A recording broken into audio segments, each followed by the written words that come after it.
আমি শ্রেষ্ঠা। আশা করছি তোমরা যে যেখানে আছো সবাই খুব ভালো আছো। নিয়ে আসলাম নতুন একটা ব্লগ। তো এই ব্লগে তোমরা দেখতেই পারছো যে আমি মানে আমার মা অ্যাকচুয়ালি ভাপা পিঠে বানাচ্ছিল। তো আমি এই পিঠের রেসিপিটা শেয়ার করলাম না, বিকজ আই থিঙ্ক সবারই ঘরে ঘরে এই ভাপা পিঠে তৈরি হয়। তো সবাই ডিফারেন্টভাবে তৈরি করে। তো আমাদের কাছে যেহেতু কোনো পাত্র সেরকম ছিল না, তো আমরা এভাবে করে তৈরি করেছি। তো মার এটা ইউটিউব থেকে শেখা, আর এটা আমার ফার্স্ট টাইম কিন্তু বানানো। তো তোমরা ভেবো না যে একবারেই আমাদের এতটা পারফেক্ট হয়েছে। প্রথমে একবার মা বানিয়েছিল, তো ওটা ভালো করে হয়নি, ভালো করে মানে পিঠেটা ভালো করে বেরিয়ে আসেনি আর কি। তো যাই হোক, তারপর মা যতগুলো বানিয়েছে মোটামুটি ঠিকঠাকই হয়েছে, আর খেতে খুব ভালো ছিল। মা নারকেল দিয়ে বানিয়েছিল, এটাকে তিল দিয়েও বানানো যায়, আরও অনেকভাবে বানানো যায় আর কি। তো যাই হোক, মা এটাকে নারকেল দিয়ে বানিয়েছিল। তো তারপর চা নিয়ে আমি, মা, বাবা, আমরা তিনজনেই বসেছিলাম। তো তুমি শর্টস দেখেছি তোমরা সবাই। তো এটা হচ্ছে পরের দিনের ক্লিপ। তো পরের দিন সকালবেলা ওই দিন আমরা বানাচ্ছিলাম, মানে মা বানিয়েছিল ওই দিন রাজমা, তারপর ডিম কারি, এগ কারি মানে, আর হচ্ছে ডাল। তো এখানটা আমি রাজমাটা মা আমাকে বলেছিল সেদ্ধ বসিয়ে দিতে, মা তখন পুজো করছিল। আর সাডেনলি বাবার তাড়াহুড়ো লেগে গেছিলো, বাবা যেহেতু অফিস বলতে বাবা গোয়ালপাড়াতে, বাবার কিছু কাম ছিল আর কি। তার জন্য মা আমাকে বলেছিল যে রাজমাটাকে সেদ্ধ বসিয়ে দিতে। তো এখানটায় ডাল রেডি হয়ে গেছে, আর কথা বলতে বলতে এখানে রাজমাও রেডি হয়ে গেছে। তো তারপর আমি এসব রেখে পার্সেল একটা চলে এসেছিলো। তো তোমাদেরকে আমি পার্সেলটা খুলে দেখাচ্ছি। এটা আমি ফ্লিপকার্ট থেকে অর্ডার করেছিলাম, আপ্পাম মেকার। তো এটা বহুত দিন ধরে ভাবছিলাম অর্ডার করব বলে, তো অর্ডার করা হচ্ছিল না। তো মা আমাকে বলেছিল যে বাবাকে বলবি, যেহেতু মা বাবার অ্যানিভার্সারি আসছে, তো এটাকে মা মানে as a gift my mom wanted from dad.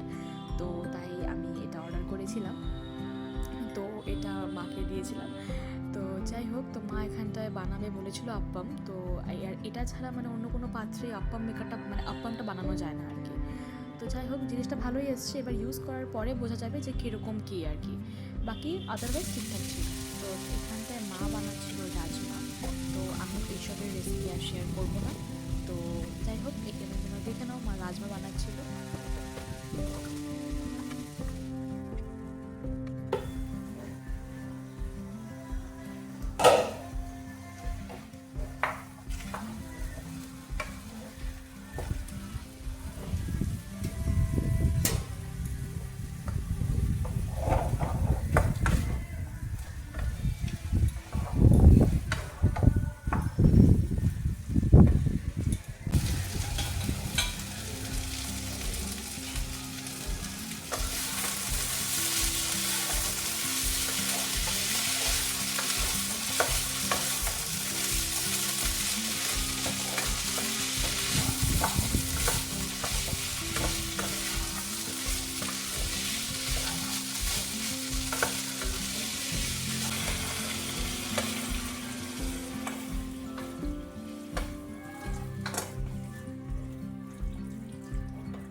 তো এখানে মার রাজমা বানানো অলমোস্ট কমপ্লিট, বাট রাজমাটা একটু সেদ্ধ কম হয়েছিল। তো আদারওয়াইজ বাট খেতে খুব ভালো ছিল।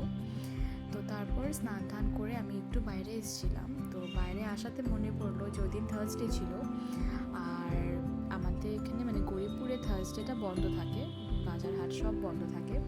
তো তোমরা দেখলেই বাইরেটা বুঝতে পারবে যে এত মানে খা খা করে, মানে লোকের সংখ্যাও অনেকটা কমে যায়। আর তখন অবশ্য দুপুরবেলা ছিল, অনেক তখন আর লোক থাকে না অত একটা, সকালের দিকে একটু ভিড় থাকে।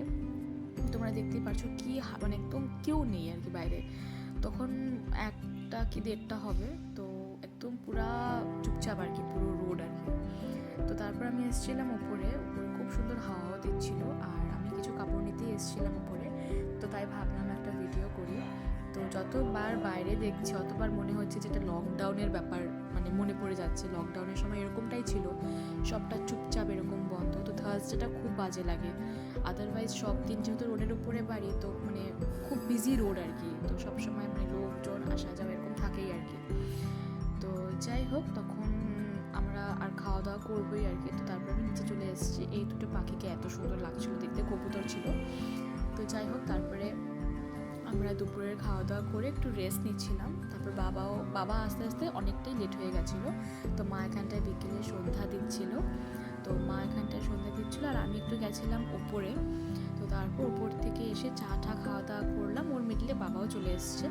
আর রাতে বাবা নিয়ে এসেছিলো মাছ, তো মাকে আমি বলেছিলাম যে আলু বেগুন দিয়ে গরম গরম মাছের ঝোল করতে আর ভাত, আর দুপুরের যে রাজমাটা ছিল সেটা মাকে বলেছিলাম একটু সেদ্ধ করতে, কারণ না হলে কি বেশি শক্ত হয়ে, আর আমাদের রাত্রে আবার ছিল ওটা, তো বেশি শক্ত হয়ে গেছিলো, কেউই খেতে পারতাম না ভালো করে।